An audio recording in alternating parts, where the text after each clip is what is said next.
Hoje estou aqui na Holanda, como vocês podem ver. Brincadeira, estou em Olambra, São Paulo, terra das flores no Brasil, para verificar pessoalmente se o Bitcoin é uma bolha, assim como a mania das tulipas que aconteceu há séculos atrás. Estou brincando, nada disso, não faço a menor ideia da pauta do vídeo de hoje. Vou falar para vocês depois desse corte, mas eu queria trazer aqui essa bela paisagem, né? Diversas flores aqui no meio do campo. E aparentemente as abelhas fazem proof of work, prova de trabalho, porque elas vão de flor em flor, aqui no caso girassóis, né? Pegando pólen, fazendo a mineração de pólen, assim como os mineradores fazem mineração de Bitcoin, né? Abelhas não fazem proof of stake, hein? Você que gosta de Ethereum aí, aparentemente prova de participação não acontece na natureza.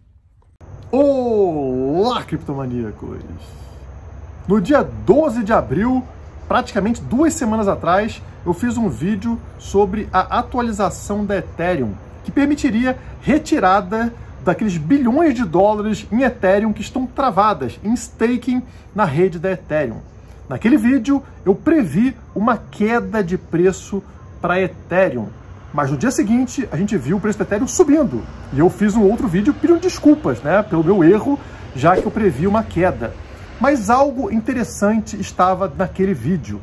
Eu previa que, mais do que um efeito imediato, nós teríamos uma queda depois de alguns dias, depois de algumas semanas, quando personagens importantes dentro do setor começariam a realizar saques, como, por exemplo, corretoras de criptomoedas que estão sendo pressionadas pela SEC para não possuírem ativos que permitam ali o staking. E o que a gente está vendo agora é justamente isso. A Ethereum começa um processo de queda e também de problemas em sua rede. A gente começa a ver uma utilização menor na rede da Ethereum e isso pode desencadear quedas ainda mais profundas, e é sobre isso que falaremos no vídeo de hoje. Para contextualizar, segue um trechinho do vídeo lá de 12 de abril.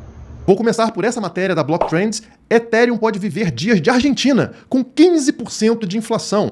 Eles estão se referindo aqui à quantidade de Ethereums que estão em staking. Estamos falando aqui de 34 bilhões de dólares. Se tudo isso fosse vendido de uma vez só, o impacto seria absurdo, né? O preço do Ethereum iria pro ralo, ia morrer. Só que, obviamente, não vai acontecer de uma vez só. Essa parte aqui já deixa claro pra gente que o impacto hoje não deve ser tão grande. Por quê? Porque tá tudo bem travado, né, pessoal? E o principal impacto viria de quem? Das grandes baleias, né? Dos pools ou das exchanges. E vocês vão ver que tem motivo para as exchanges se desfazerem das Ethereums, mas isso não vai acontecer imediatamente. Isso deve levar algumas semanas. Então a gente teria um tempo aí para fazer uma movimentação, se proteger em relação a Ethereum. Estima-se que 1,2 milhão de Ethereums, valendo cerca de 2,2 bilhões, serão sacados nos 5 dias após a atualização Xangai. Aparentemente o cenário aqui não é positivo para Ethereum, nem no curto prazo, nem no médio prazo de algumas semanas, quando corretoras, né, começarão a se desfazer da Ethereum. E vocês vão notar que, nesse momento, a Ethereum está aqui em cima, ó, em 1.908 dólares. Né? E o que eu vou fazer? Eu não vou me desfazer nesse momento, porque não dá para saber o que vai acontecer. O mercado é imprevisível. Eu acho que a tendência maior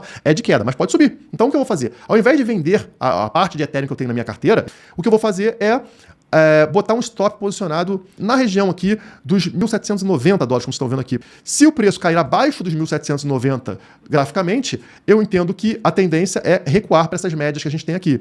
Eu não duvido que a Ethereum faça esse movimento, vocês viram aqui, ó. Tá vendo esse movimento aqui? De voltar para a linha amarela, para a média de 200. Então poderia acontecer em caso de rompimento aqui, ao redor de 1.500 dólares. Então poderíamos ter uma queda mais profunda caso rompa esse suporte dos 1.790 dólares. Já trazendo para o gráfico Ethereum BTC, sempre que ela atinge esse patamar e não consegue romper, para onde ela vai? Para esse suporte aqui embaixo, esse outro caixote amarelo, tá vendo? Encostou aqui, não rompeu, caiu de volta para cá. Para onde que está voltando esse gráfico? Para esse suporte aqui embaixo, ou seja, a Ethereum perder valor contra o Bitcoin. Então notem que tudo leva a crer que nesse momento não faz muito sentido a gente estar extremamente exposto a Ethereum. Inclusive é um risco de curto prazo, a médio prazo, como eu falei para vocês, e vale a pena colocar o seu stop o mais próximo possível ali para evitar um risco de você devolver o que ganhou com o Ethereum nos últimos meses.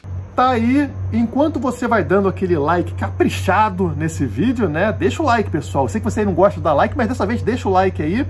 A gente vai falar justamente sobre o que foi previsto lá atrás, que era um aumento das retiradas de Ethereum, né? No primeiro momento parecia um oba-oba, o pessoal ali até colocou mais Ethereum do que retirou, mas agora, no primeiro sinal aí do mercado um pouco instável, a gente está vendo uma retirada grande por parte dos agentes aí do mercado com relação a Ethereum, como essa matéria aí da tela está falando para vocês, né? Saques de Ethereum já somam 2,5 bilhões de dólares desde a atualização Chapela, revela analista. Ainda existem, além de tudo isso que foi falado aqui, ainda existem Ethereums aguardando retirada. A gente está falando de um total de 886 mil Ethereums, isso dá o equivalente a 1,6 bilhão de dólares que serão retirados, já estão na fila de processamento, tá? Então, se você somar aqui 2,5 bilhões com 1,6 bilhões, a gente está falando de 4,1 bilhões de dólares em retirada de Ethereum. É um valor considerável, é um valor alto e explica por que a gente está vendo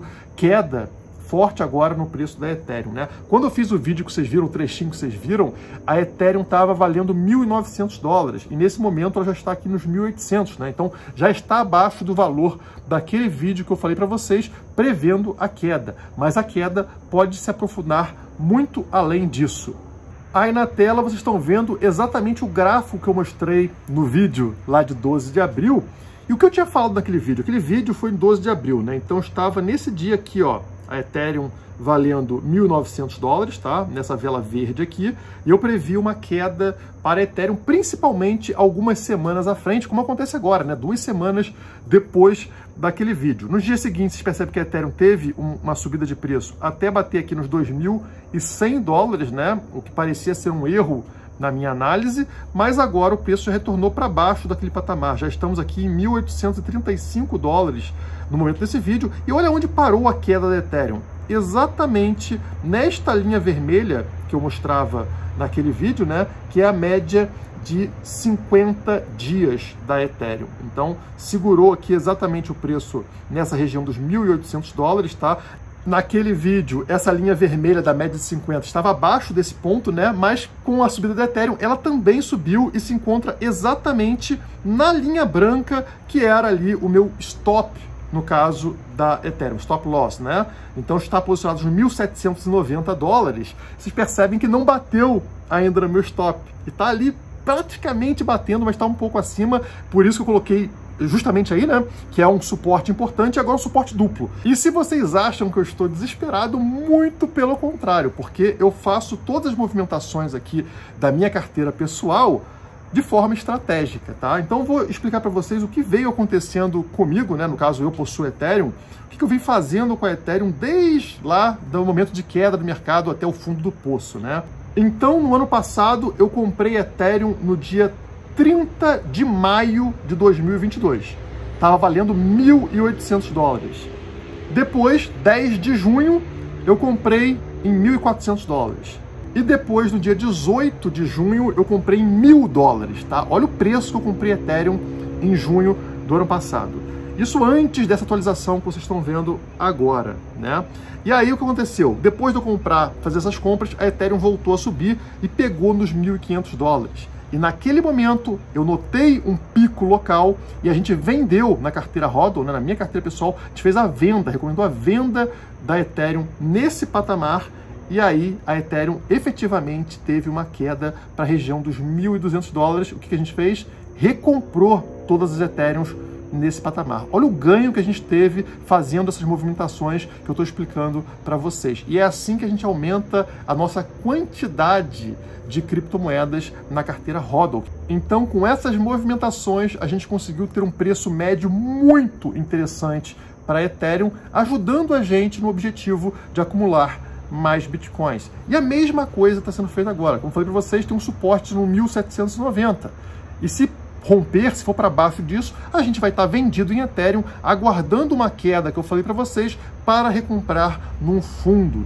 E a única forma de você acompanhar essas compras e vendas que eu realizo no mercado em tempo real é estando na minha carteira HODL, que está aqui na descrição, tá? Se você não faz parte da carteira HODL, esse momento é importantíssimo porque é aniversário da Criptomaníacos, acabando em poucos dias, né? Já que abril está acabando, onde você tem 40% de desconto. Se você quer estar junto comigo nessa de forma automatizada, não tem que fazer absolutamente nada, basta clicar no link aqui da descrição para entrar na carteira HODL com desconto e aproveitar para acumular criptomoedas quando a gente faz um fundo, baixando o seu preço médio e conseguindo um retorno muito maior na hora que a criptomoeda se recupera. E por que eu acho que a tendência para Ethereum continua sendo de queda, principalmente contra o Bitcoin? Ela pode até ganhar valor contra o dólar, mas de nada adianta se ela estiver perdendo valor contra o Bitcoin, porque significa que se você tivesse posicionado em Bitcoin, somente com Bitcoin, você teria um resultado melhor do que comprando Ethereum. Então, olha essa matéria de hoje aqui. Preços mais baixos da Ethereum versus o Bitcoin sugerem mais queda em abril, né? Nós estamos ainda no final de abril e aqui estão sugerindo que a gente vai ter mais queda nessa semana final de abril. Em 24 de abril, também conhecido como hoje, o par Ethereum-BTC caiu cerca de 5,5%. Ou seja, a Ethereum perdeu mais de 5% em relação ao Bitcoin nessa semana, né? Nos últimos 6 dias. Então a Ethereum vem caindo mais forte do que o Bitcoin. Para ser mais exato, a Ethereum caiu quase 15% e o Bitcoin caiu 11% em dólares nesse mesmo período. A Ethereum está perdendo mais valor do que o Bitcoin. Eles apresentam isso no gráfico que está aí na tela. O par Ethereum-Bitcoin viu uma tendência de retração em março. Está falando desse período aqui, ó. Depois de testar a EMA de 200 dias, essa linha azul. Então bateu aqui na linha azul e rompeu para baixo da EMA 50, que é a linha vermelha. E aí o que acontece? Desaba o preço para esse suporte aqui que vocês estão vendo no gráfico, tá? E olha só o que aconteceu nesse momento. Se o fractal se repetir, o que a gente vai ver é, ó, a Ethereum bateu na linha azul, caiu como caiu lá em março e agora está exatamente sobre a linha vermelha, que é o EMA 50. Se perder esse suporte, a tendência seria voltar para esse fundo aqui embaixo, que é no 0.0627 BTC, tá? Então teria uma queda de 7% aqui para ficar igualzinho aconteceu em março. Então essa é a tendência desse processo que a gente está vendo agora, principalmente se romper a linha vermelha, que é o EMA 50 do gráfico diário. E quando eu abro o meu gráfico semanal, que eu mostrei para vocês lá no vídeo do dia 12, olha só o que aconteceu, tá, pessoal? Desde lá. Vocês têm aqui esse caixote amarelo em cima, né, esse retângulo amarelo que é a resistência, embaixo um retângulo amarelo que é um suporte, e tem uma linha branca muito relevante nesse gráfico, que é a média de 100 semanas. E vocês percebem que pela primeira vez aqui desde 2020, né, desde dezembro de 2020, essa linha branca foi rompida, essa média foi rompida para baixo, né? Sempre ela serviu como suporte, ela foi rompida para baixo. E eu falei para vocês que isso era muito relevante, né?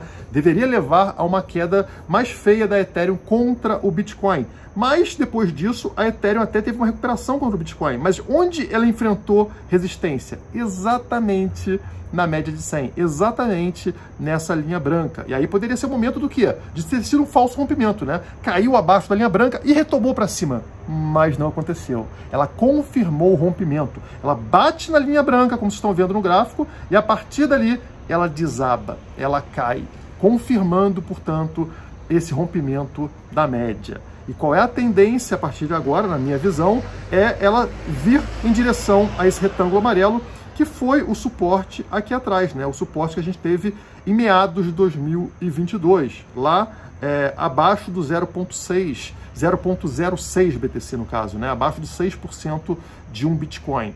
Então teria uma queda grande do 0.066 que a gente está hoje até aqui 0.055 BTC, provavelmente, né? Então a Ethereum perdendo valor contra o Bitcoin, o que significa que não faria sentido estarmos posicionados em Ethereum. Claro, ainda estamos em cima do suporte que eu coloquei, do stop que eu coloquei lá no gráfico contra o dólar, né, nos 1790, por isso que estamos posicionados em Ethereum, mas está muito próximo desse rompimento, e no caso de rompimento, eu acho que a gente vai continuar numa tendência da Ethereum perder valor contra o Bitcoin, conforme esse gráfico aí na tela. Mas o que explicaria essa queda da Ethereum, né? Porque a Ethereum, depois da atualização, além da questão do staking, né, que pode ser uma coisa temporária, O que explica essa queda de preço do Ethereum? Essa matéria de hoje também tenta elucidar essa questão. Então, o preço do Ether luta para manter o suporte à medida que os desafios regulatórios e os problemas de rede pesam. O que eles estão falando aqui, pessoal? Basicamente, o preço tem lutado para sustentar o suporte de $1.850 desde o dia 21 de abril. O mesmo nível que a Ethereum mantinha antes da alta para os $2.100 no dia 13 de abril. Então ela voltou, devolveu toda aquela subida e agora está segurando no mesmo suporte em $1.850. E qual é o problema? Por que a matéria está apostando que ela vai perder esse suporte? Em primeiro lugar, o ambiente regulatório parece ter ficado mais rígido para exchanges centralizadas, né? Vocês estão vendo aí, por exemplo, a Bybit anunciando que todos os usuários terão que concluir a verificação de identidade, o Know Your Customer, né? Então, tá mais rígido o momento para você poder utilizar corretora para fazer trade de ativos como Ethereum. E a Ethereum tem aquele problema adicional em relação à SEC por permitir staking. Então, muitas corretoras aí que estão sendo processadas pela SEC, né, ou pressionadas pela SEC, podem se desfazer da Ethereum ou dificultar muito transações em Ethereum, porque é uma criptomoeda que permite staking, tá? Então, não está positivo isso para Ethereum e tende a ter uma pressão maior de venda da Ethereum devido a esse problema. Além desse problema, a gente tem a rede da Ethereum navegando em águas turbulentas. No caso aqui, os depósitos totais em contratos inteligentes na Ethereum caíram para seus níveis mais baixos desde agosto de 2020. A gente está falando aqui do uso da Ethereum para aplicativos descentralizados, por exemplo, né? A utilização da rede está caindo, está nos níveis mais baixos desde agosto de 2020, como esse gráfico que vocês estão vendo aqui, né? Está mostrando uma queda contínua, uma queda de 30% na utilização da rede para esse fim. Além disso, o domínio da rede da Ethereum em depósitos de stablecoins atingiu seu nível mais baixo em mais de 12 meses, está em 54%, abaixo dos 64% que tinha em dezembro de 2022. Ainda é líder, né, mas está perdendo espaço para a concorrência. E também a gente vê a participação de mercado da Ethereum nas exchanges descentralizadas caindo. Ela atingiu um pico de 75% na semana de 5 de março, mas caiu para somente 44% na semana de 16 de abril. E se uma rede começa a ser menos utilizada, ela tem menos valor de mercado, e é isso que está acontecendo com a Ethereum. Para fechar os pontos, aqui eles falam que os traders profissionais estão precificando probabilidade alta de queda no preço do Ethereum devido aqui à compra de opções, né? O mercado de opções. E como que isso funciona? Existe um excesso de demanda por opções de venda de Ethereum, tá? Então, como eles estão com medo da Ethereum ter uma queda muito forte, eles estão comprando opções de venda para poder vender Ethereum no preço atual e não no preço que ela vai ter lá no futuro. Isso mostra um pessimismo com relação a Ethereum, tá? Então a gente tem que opções de venda superam opções de compra em mais de 4 vezes. Então o pessoal de mercado, traders profissionais, estão apostando também em mais queda para Ethereum. E a julgar pelo ambiente regulatório incerto nos Estados Unidos e esses impactos das redes concorrentes, né, da concorrência de outras redes, roubando participação da Ethereum, é improvável que o preço do Ether seja capaz de sustentar o suporte dos $1.850, tá? Então, no final das contas, pessoal, aquele meu vídeo de 12 de abril está se mostrando realidade, né? Como previsto lá, depois de algumas semanas, o normal seria a Ethereum sofrer uma pressão vendedora e ter uma queda de preço. Ainda estamos acima do meu stop, que é um stop ganhador, né? Um stop com lucro, porque a gente comprou Ethereum lá em $1.000, lá em $1.500 e agora venderemos em $1.790, mas não deixa de ser preocupante aí para quem gosta da Ethereum, para quem possui Ethereum, como eu falei para vocês. Se você não quiser ficar aí nessa incerteza de mercado e ter uma ajuda profissional nisso, utilize a nossa carteira HODL, né? Assine a carteira HODL que está aqui embaixo na descrição. Enfim, por hoje é isso. Muito obrigado e até a próxima. Pessoal, eu mirei naquele filme Into the Wild, na natureza selvagem, e acertei no Scooby-Doo. Mas acontece, né? Pelo menos a paisagem tá bonita. Bora dormir aqui?